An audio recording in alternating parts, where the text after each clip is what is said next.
नमस्कार, सी न्यूज भारत में आप सभी का स्वागत है। मैं हूं आपके साथ रचा सिंह। वक्त हो चुका है न्यूज बुलेटिन का, तो चलिए शुरू करते हैं खबरों का सिलसिला। बुलेटिन में बात होगी गरियाबंद की, जहां पीपर छेड़ी में शिक्षकों को तरस रही प्राथमिक शाला। साथ ही चर्चा होगी ललितपुर की, जहां बांसी में एक माह से गायब युवती का नहीं कर पा रही पुलिस तलाश। और बात होगी मोतिहारी की, जहां घोड़ा सहन में गरीब असहाय लोगों के बीच किया गया कंबल का वितरण। और भी तमाम खबरों पर आइए करते हैं विस्तार से चर्चा। मामला गरियाबंद जिला का है, जो कि उप तहसील का दर्जा प्राप्त ग्राम पीपरछेड़ी के स्कूल का है, जहां शिक्षा व्यवस्था पूरी तरह चरमरा गई है। प्राथमिक शाला और पूर्व माध्यमिक शाला में शिक्षकों की कमी बनी हुई है। इन समस्याओं को लेकर कई बार ग्राम पंचायत के प्रथम नागरिक, सरपंच सहित जनप्रतिनिधि अनेकों बार जिला मुख्यालय पहुंचकर समस्याओं से आला अधिकारियों को अवगत करा चुके हैं, जिसके बाद भी आज तक इस समस्या पर कोई सुधार देखने को नहीं मिला है। लाल दीवान, सरपंच ग्राम पंचायत पीपरछेड़ी कला। यहाँ का स्थिति तो भाई साहब इतना गंदा स्थिति है कि कहने में भी शर्म आता है। और हम लोग तो जनप्रतिनिधि कई बार जिला कार्यालय का दौरा लगाते लगाते अपना चप्पल घिस गया, टूट गया मान के चलो, उसके बाद भी कोई शिक्षा का व्यवस्था नहीं है। आज पर्यंत मेरे को 4 साल हो गए सरपंच बने। इस दरमियान में लगभग गरियाबंद जिला में उच्च अधिकारियों से, डीओ साहब है, बीओ साहब से कई बार चर्चा की हूँ मैं, शिक्षा का व्यवस्था देखिए सर करके, लेकिन कोई सुनने को तैयार नहीं है। और यहाँ हमारे यहाँ प्राइमरी स्कूल में लगभग मान के चलो 120 से 30 बच्चे होंगे। वहाँ एक ही टीचर है, 2 टीचर थे। एक को प्रधान पाठक बना के कहीं अन्यत्र व्यवस्था कर दिया गया और एक को अधीक्षक बना के रखा है। कुल मिला के हमारे यहाँ प्राइमरी स्कूल 0 है, एक भी टीचर नहीं के बरोबर है मान के चलो। और मिडिल स्कूल का भी वही हाल है। मिडिल स्कूल में भी लगभग 140 से 50 बच्चे हैं, 3 टीचर है, बाकी अन्य सब्जेक्ट का कोई व्यवस्था नहीं है। अब मान के चलो अपने यहाँ नींव ही खराब है तो हम बिल्डिंग का कल्पना कभी नहीं कर सकते। तो अपने यहाँ मान के चलो उप तहसील का दर्जा जरूर है, थाना है, हायर सेकेंडरी स्कूल है, परीक्षा सेंटर है, उसके बाद भी इतना रोना है पीपरछेड़ी का कि पूछो मत। उससे अच्छा तो हम लोग बच्चे को ना भेजे तो ज़्यादा बेटर रहेगा। शिक्षा विभाग को कई बार अवगत कराया हूँ, उसके बाद भी कोई प्रतिक्रिया व्यक्त नहीं कर रहा है। और उसके चलते तो शिक्षा व्यवस्था ही बंद कर दिया जाए, ज़्यादा अच्छा रहेगा। हम लोग इस सत्र देख रहे हैं ज़्यादा दिसंबर तक। उसके पहले अगर व्यवस्था नहीं होता टीचर का तो हम लोग अपने आप स्वतः पालक हैं, हमारे बच्चे भी पढ़ते हैं, सभी के बच्चे पढ़ते हैं। इस क्षेत्र से लगभग 15-20 किलोमीटर से बच्चे आते हैं। यदि नहीं होगा टीचर की व्यवस्था तो हम लोग दिसंबर माह तक, मतलब दिसंबर तक देख रहे, जनवरी लग गया है, उसके बाद फरवरी के अंतिम तक तो हम लोग स्कूल को ताला लगा देंगे। सबसे पहले तो मेरा नाम सत्यम कुमार है। मैं एक मिडिल स्कूल का टीचर हूँ, जहाँ 164 बच्चे हैं और वहाँ 3 टीचर हैं, एक मैथ्स का, एक हिंदी का और एक साइंस का, मैं साइंस पढ़ाता हूँ। अभी भी हमारे यहाँ प्राइमरी स्कूल है, यहाँ आश्रमशाला पीपरछेड़ी, जहाँ एक ही टीचर है और 112 बच्चे हैं। 112 बच्चे हैं और टीचर एक है, और खुद वो जो सर है वो हॉस्टल अधीक्षक भी है। एक टीचर है तो पढ़ाना उनको तो मुश्किल है, क्योंकि 30 क्लास है, 30 क्लास में बच्चों को मैनेज करना, पढ़ाना, बच्चे को कहाँ पढ़ा पाएंगे सर? बेस ही मजबूत नहीं हो पाएगा। अगर बेस मजबूत नहीं होगा तो मिडिल में भी वही स्थिति रहेगा, और मिडिल में भी वही स्थिति रहेगा तो हायर में भी वही स्थिति रहेगा। तो बच्चे तो जो हम ज्ञान देना चाहते हैं वो दे ही नहीं पाएंगे, क्योंकि बच्चे को संभालना, एक टीचर एक क्लास में घुसा, बाकी क्लास के बच्चे तो निकलते रहेंगे, तो पढ़ाना तो बहुत मुश्किल है। और आज सर का 9 तारीख को कौनकेरा में सिविल में ड्यूटी लगाया गया, जो प्राइमरी के टीचर है, और कल को पंडरी पानी में लगाया गया सिविल में ड्यूटी। तो ऐसी स्थिति में सर केवल एक शिक्षक है, मतलब एक शिक्षक है प्राइमरी में, उनका ड्यूटी लगाया जाना उचित नहीं लगता मेरे को। तो जहाँ बच्चे इतने हैं 112 बच्चे में कम से कम 5 टीचर होना चाहिए, प्रभारी मतलब प्रधान पाठक को मिला के। जिला प्रशासन से एक ही गुजारिश है कि बच्चे की स्थिति को मतलब संख्या को देखते हुए यहाँ कम से कम टीचर की नियुक्ति जरूर करें, क्योंकि अगर बच्चे का हम बेस तैयार नहीं कर पाएंगे तो आगे उनको मजबूत करना बहुत कठिन होगा। गरियाबंद से सी न्यूज संवाददाता मनोज गोस्वामी की रिपोर्ट। उत्तर प्रदेश के जनपद हापुड़ में समाजवादी पार्टी की महिला सभा प्रदेश सचिव शालू जौहरी को बुलंदशहर लोकसभा का प्रभारी बनाया गया। बुलंदशहर लोकसभा का प्रभारी बनने के बाद समाजवादी पार्टी के कार्यकर्ताओं का बधाई देने के लिए तांता लगा। महिला सभा की प्रदेश सचिव शालू जौहरी ने बताया, जो समाजवादी पार्टी ने मुझ पर विश्वास रखकर जो मुझे जिम्मेदारी दी है, मैं उसे बखूबी निभाऊंगी।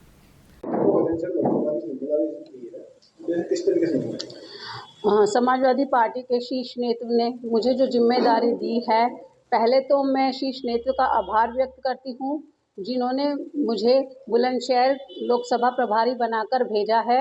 मैं अपनी जिम्मेदारी को पूर्ण रूप से निभाऊंगी और समाजवादी बुलंदशहर के सभी विधानसभाओं में जाकर सभी पार्टी के कार्यकर्ताओं के बीच रहकर कार्य करूंगी और राष्ट्रीय अध्यक्ष जी ने जो मुझे जिम्मेदारी दी है उनके आदेश का पालन करूंगी।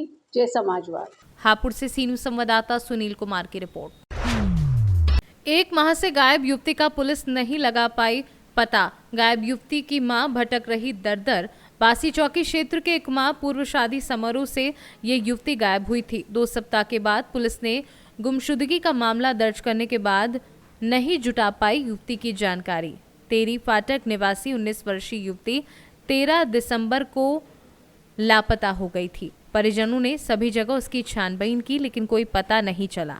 बासी पुलिस की कार्यशैली पर अब सवाल उठ रहे हैं। मामला ललितपुर के बासी चौकी क्षेत्र का है। हमें क्या समस्या है आपकी? उर्मिला नाम है, प्रेंसी मेरी लड़की का नाम है। 13 तारीख से लापता है। बांसी से शादी नहीं आई थी। बांसी कहाँ की निवासी हैं आप? मुहारा रहती तेरी फाटक के निवासी हैं।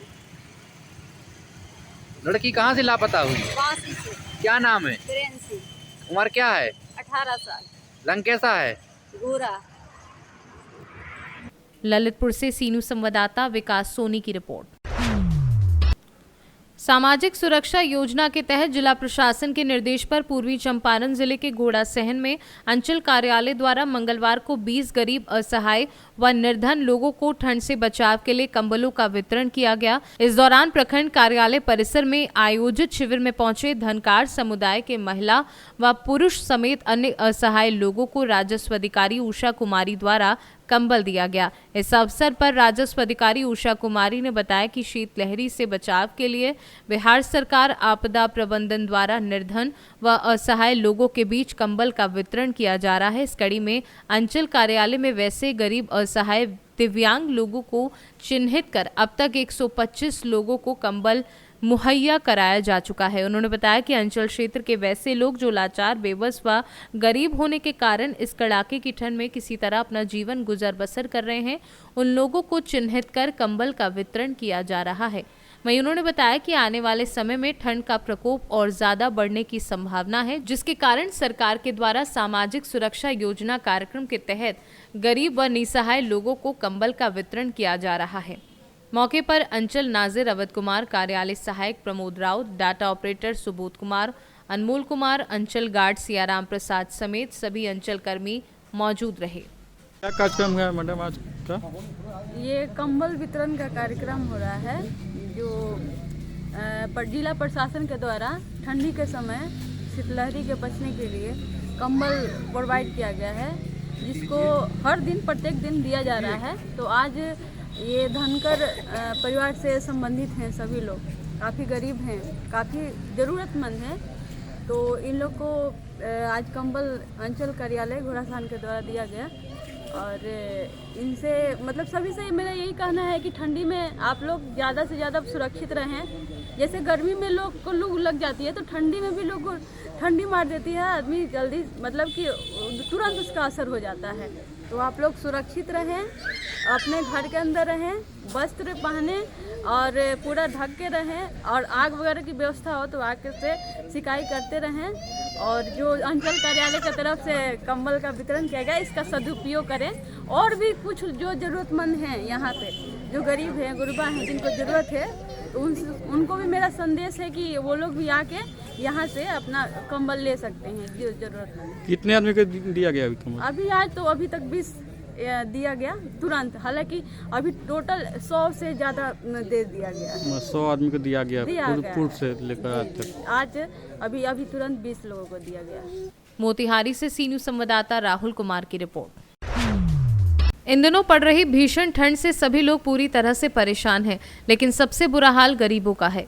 गरीबों के सुख व दुख में साथ रहने वाले युवा समाज सेवी लुत्फुल हर एक वर्ष के भांति इस वर्ष भी सर्दी के दिनों में गांव में पहुंचकर लोगों के बीच कंबल सहित अन्य कपड़ों को वितरण करते हैं। मंगलवार को पाकुड़ बस स्टैंड में पहुंचकर गरीब और असहाय लोगों के बीच लगभग 1000 कंबल और टोपी का वितरण किया। कंबल पाने के लिए महिलाएं, बुजुर्ग धनुष पूजा, बड़ी अलीगंज, छोटी अलीगंज, विभिन्न मोहल्लों के लोगों के बीच वितरण किया गया। समाजसेवी ने पूछे जाने पर कहा कि इस साल अन्य वर्ष की अपेक्षा कुछ ज़्यादा ही सर्दी पड़ रही है, जिससे गरीबों को भारी परेशानी का सामना करना पड़ रहा है। इसलिए समाज के सभी लोगों को इनकी मदद के लिए आगे आना होगा। पाकुड़ के बस स्टैंड प्रांगण में पाकुड़ के समाज सेवी श्री लुत्फुल हक जी के द्वारा इस ठंड के दिन के लिए कंबल और टोपी का वितरण रखा गया है। इसमें सभी सम्मानित जो मंचासीन अतिथि लोग हैं और दूर दराज से जो हमारे ग्रामीण भाई बहन आए हैं, आप सबको बधाई और शुभकामनाएं। इस तरह का प्रोग्राम लुत्फुल हक जी के द्वारा होता रहा है। वो हमेशा आप लोगों के बारे में चिंतनशील रहते हैं, मननशील रहते हैं और सोचते रहते हैं कि कैसे आप लोगों का भला किया जा सके, कैसे सहायता किया जा सके ताकि आपकी तकलीफें थोड़ा कम हो। और मुझे अच्छा लग रहा है कि आज आप लोगों के मैं बीच में हूँ। आप लोग जितने भी लोग आए हैं सभी इस ठंड के दिन में जो ये कंबल वितरण समारोह रखा गया है, कंबल और कैप लेकर के ही जाएंगे और ठंड से बचेंगे। बहुत बहुत धन्यवाद। दादा कहाँ आप कंबल वितरण कर रहे हैं? लगभग सभी गाँव में। जैसे पाकुड़ साहेबगंज पाकुड़ में कुछ है, साहेबगंज में कुछ है, बनाम में 10,000 टोपी है, 10,000 कंबल है। ठीक है। पाकुड़ से सीनू संवाददाता पंकज भगत की रिपोर्ट। फिलहाल न्यूज बुलेटिन में बस इतना ही। देश दुनिया की तमाम खबरों की जानकारी के लिए आप देखते रहें सी न्यूज भारत। हर खबर आपके साथ, आपके हाथ।